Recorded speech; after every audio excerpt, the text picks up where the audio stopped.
જય દ્વારકાધીશ મિત્રો, હું મારી માતાની વકીલ છું. જજ સામે બોલી 8 વર્ષની બાળકી.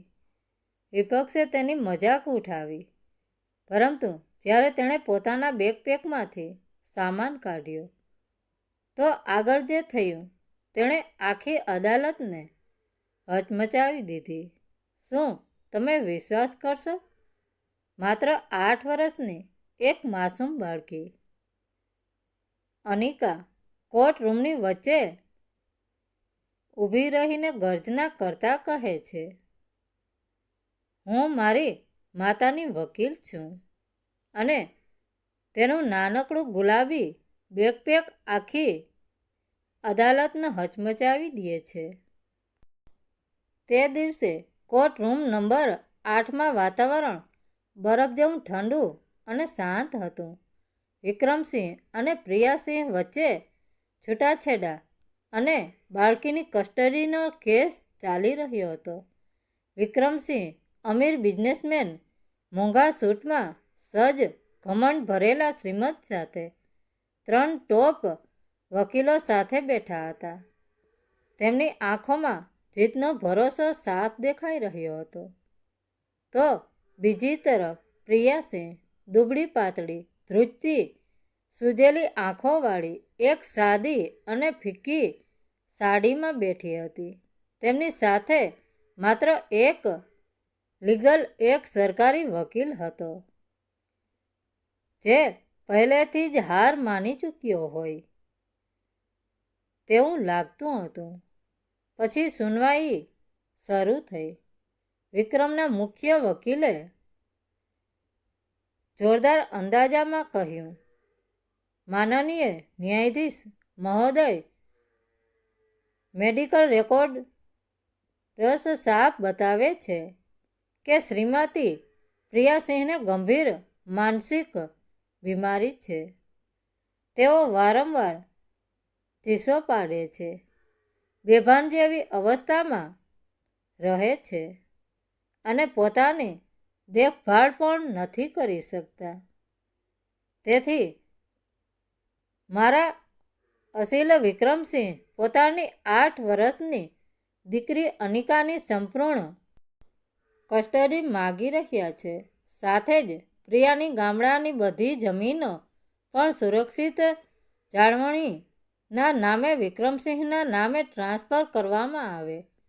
વિક્રમે વિજયી શ્રીમત સાથે માથું હલાવ્યું. પ્રિયા ધ્રુસકે ને ધ્રુસકે રડી પડી. આ બધું જૂઠ છે. હું પાગલ નથી. વિક્રમ, મારી દીકરીને ન છીનવો. કૃપા કરો. કોર્ટમાં શાંતિ. ન્યાયાધીશ રમેશ મહેતાએ હથોડી વગાડી. તેમણે પ્રિયાના લીગલ એડ વકીલને પૂછ્યું, શું તમારી પાસે આ મેડિકલ રેકોર્ડ્સને ખોટા સાબિત કરવા માટે કોઈ પુરાવો છે? લીગલ એડ વકીલે માત્ર માથું ઝુકાવી દીધું. ના મહોદય.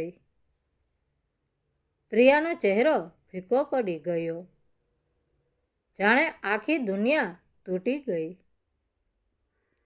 હોય. ન્યાયાધીશ હથોડી ઉઠાવવા જઈ રહ્યા હતા કે અચાનક એક નાનકડો અવાજ આખી કોર્ટમાં ગુંજી ઉઠ્યો, માનનીય ન્યાયાધીશ, શું હું કંઈક બોલી શકું છું? સૌની નજર ઘૂમી ગઈ. દર્શક ગેલેરીમાંથી 8 વર્ષની અનિકા ઊભી થઈ ગઈ. હાથમાં ગુલાબી બેકપેક લઈને તે કોર્ટની વચ્ચે આવી ગઈ. વિક્રમ હસતા હસતા બોલ્યો, અનિકા, બેસી જા બેટા. આ હજુ બાળકી છે. મહોદય, આને શું ખબર કે તે શું કરી રહી છે? પરંતુ ન્યાયાધીશે હાથ ઊંચો કર્યો. તેને બોલવા દો. બેટા, તું શું કહેવા માગે છે? અનિકા પોતાની રડતી માતાના ટેબલ સામે ઊભી રહી ગઈ. તેણે ઊંચી ન્યાયાધીશની ખુરશી તરફ જોયું અને અદ્ભુત સાહસ સાથે બોલી, હું મારી માતાની વકીલ છું. આખી કોર્ટ હસી પડી. વિક્રમના 3 વકીલો જોર જોરથી હસવા લાગ્યા. પોલીસવાળા પણ મલકાઈ ગયા. એક 8 વર્ષની બાળકી પોતાને વકીલ ગણાવી રહી છે. મજાક લાગી રહ્યું હતું, પણ અનિકા ડગી નહીં. તેણે શાંતિથી કહ્યું, માનનીય ન્યાયાધીશ, આ વકીલોએ કહ્યું કે મમ્મી પાગલ છે. પપ્પા કહેતા હતા કે તેઓ કામના કારણે ઘરે નથી રહેતા, પરંતુ મેં જે જોયું તે અવિશ્વસનીય છે અને મારી પાસે પુરાવો છે. ન્યાયાધીશની ભમર ખેંચાઈ. શું પુરાવો છે બેટા? અનિકાએ પોતાની ગુલાબી બેકપેક ખોલ્યું. અંદરથી નીકળી એક નાની નોટબુક, કેટલીક પહોંચ રસીદો અને સૌથી ખાસ તેનું પ્યારું ટેડી બેર. ટેડીની પાછળથી તેણે એક નાનકડી પેન ડ્રાઈવ કાઢી. હું ટીડે કિટવસ શો બહુ જોઉં છું, અનિકાએ માસૂમિયતથી કહ્યું. મને ખબર પડી કે જ્યારે પણ પપ્પા રાત્રે મમ્મી માટે ચા બનાવતા હતા ત્યારે મમ્મીને અચાનક ચક્કર આવવા લાગતા, અજીબ વાતો કરવા લાગતી અને બહુ લાંબા સમય સુધી સૂઈ જતી. તેથી એક રાત્રે મેં મારું ટેડી બિયર ફ્રીજની ઉપર છુપાવી દીધું. ત્યારે જ વિક્રમનો ચહેરો પીળો પડી ગયો. તેનું શ્રીમત ગાયબ થઈ ગયું. પરસેવો વહેવા લાગ્યો. તે ચીડાઈને બૂમ પાડી ઉઠ્યો, મહોદય, આ બાળકીની વાત ન સાંભળો. આ માત્ર કાર્ટૂન જુએ છે. ન્યાયાધીશ ગરજ્યા. શ્રી વિક્રમ, બેસી જાઓ. પછી તેમણે બેલીફને આદેશ આપ્યો, આ યુએસબીનું કન્ટેન કોર્ટના મોનિટર પર ચલાવો. યુએસબી હાથમાં લેવામાં આવી, કોમ્પ્યુટરમાં લગાવવામાં આવી. હવે આખી કોર્ટ શ્વાસ રોકીને રાહ જોઈ રહી હતી. એક 8 વર્ષની બાળકીએ શું શું જોઈ લીધું હશે? એક ગુલાબી બેકપેકમાં એવું શું હતું જે મોટા મોટા વકીલો અને અમીર પિતાને પણ હલાવી શકે છે? શું અનિકા ખરેખર પોતાની માતાની વકીલ બની શકશે? યુએસબી કોમ્પ્યુટરમાં લગાવવામાં આવી. પળવારમાં કોર્ટના મોટા મોનિટર પર એક વિડિયો શરૂ થયો.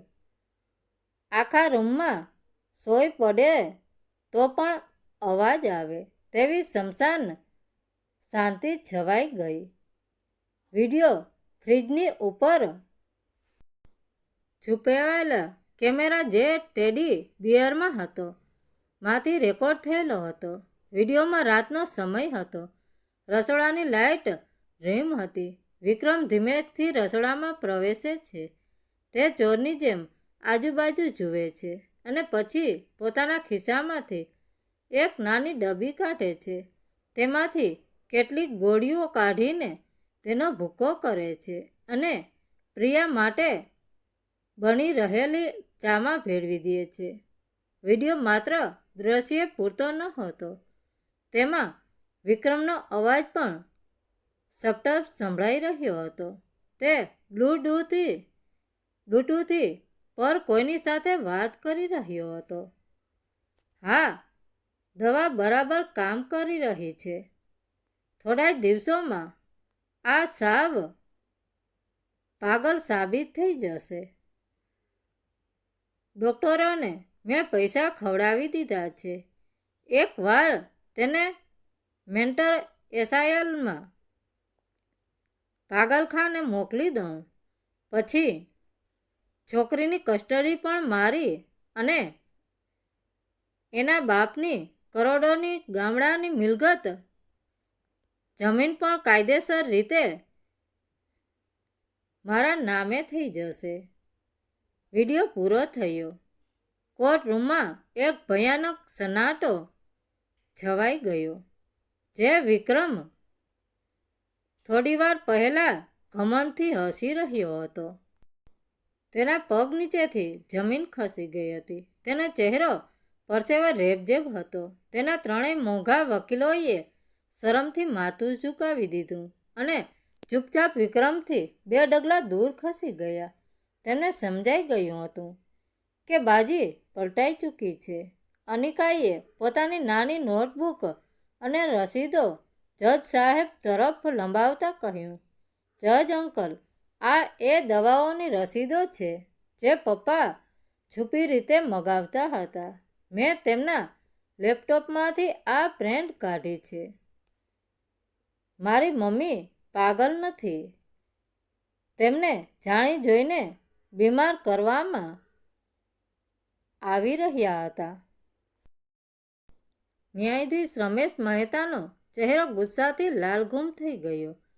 તેમણે હથોડી જોરથી પછાડતા કહ્યું, શ્રી વિક્રમસિંહ, તમે કાનૂન, અદાલત અને પવિત્ર સંબંધ ત્રણેયની મજાક ઉડાવી છે.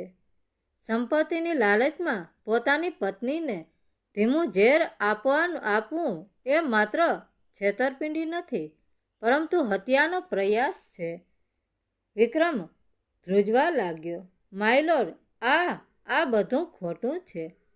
તે બચાવ કરવાનો પ્રયાસ કરી રહ્યો હતો, પણ જજ સાહેબે તેને અટકાવતા ચુકાદો સંભળાવ્યો. આ અદાલત શ્રીમતી પ્રિયા સિંહના તમામ મેડિકલ રિપોર્ટને નકલી અને રદબાતલ જાહેર કરે છે. વિક્રમસિંહ વિરુદ્ધ હત્યાના પ્રયાસ, ઘરેલું હિંસા અને છેતરપિંડીનો ફોજદારી કેસ દાખલ કરવાનો આદેશ આપવામાં આવે છે. પોલીસ, આ વ્યક્તિની તાત્કાલિક ધરપકડ કરો. તરત જ 2 પોલીસ કોન્સ્ટેબલ આગળ આવ્યા અને અમીર બિઝનેસમેન વિક્રમસિંહના હાથમાં હાથકડી પહેરાવી દીધી. જજ સાહેબે આગળ કહ્યું, બાળકી અનિકાની સંપૂર્ણ કસ્ટડી તેની માતા પ્રિયાસિંહને સોંપવામાં આવે છે અને વિક્રમસિંહની સંપત્તિમાંથી 50% હિસ્સો વળતર રૂપે પ્રિયા અને અનિકાના નામે ટ્રાન્સફર કરવામાં આવશે. ચુકાદો સાંભળતા જ પ્રિયા ધ્રુસકે રડી પડી. પણ આ વખતે આ આંસુ દુઃખના નહીં, જીતના અને આઝાદીના હતા. તે દોડીને પોતાની 8 વર્ષની દીકરીને વળગી પડી. મા દીકરીના આ મિલન અને અનિકાની બહાદુરી જોઈને કોર્ટમાં હાજર રહેલા ઘણા લોકોની આંખો ભીની થઈ ગઈ. જજ રમેશ મહેતાએ પોતાની ખુરશી પરથી ઊભા થઈને અનિકા તરફ જોયું. તેમના ચહેરા પર એક ગર્વભર્યું શ્રીમત હતું. તેમણે કહ્યું, દીકરી અનિકા, મેં મારી આખી જિંદગીમાં ઘણા મોટા અને નામી વકીલો જોયા છે, પરંતુ તારા જેવી નીડર અને શ્રેષ્ઠ વકીલ મેં આજ સુધી નથી જોઈ. તે સાબિત કરી દીધું કે તું ખરેખર તારી માતાની સૌથી મોટી વકીલ છો. આખા કોર્ટરૂમમાં તાળીઓનો ગળગળાટ ગુંજી ઉઠ્યો. એક નાનકડા ગુલાબી બેકપેક અને એક માસૂમ દીકરીના સાહસે અહંકાર અને અન્યાય બંનેને હરાવી દીધા હતા. બોધ, સત્ય ભલે ગમે તેટલું નબળું દેખાતું હોય, પણ જ્યારે તે મેદાનમાં ઉતરે છે ત્યારે મોટામાં મોટા જૂઠાણાના મહેલ પણ ધરાશયી થઈ જાય છે અને એક સંતાનનો પ્રેમ પોતાની માતા માટે કોઈ પણ હદ વટાવી શકે છે.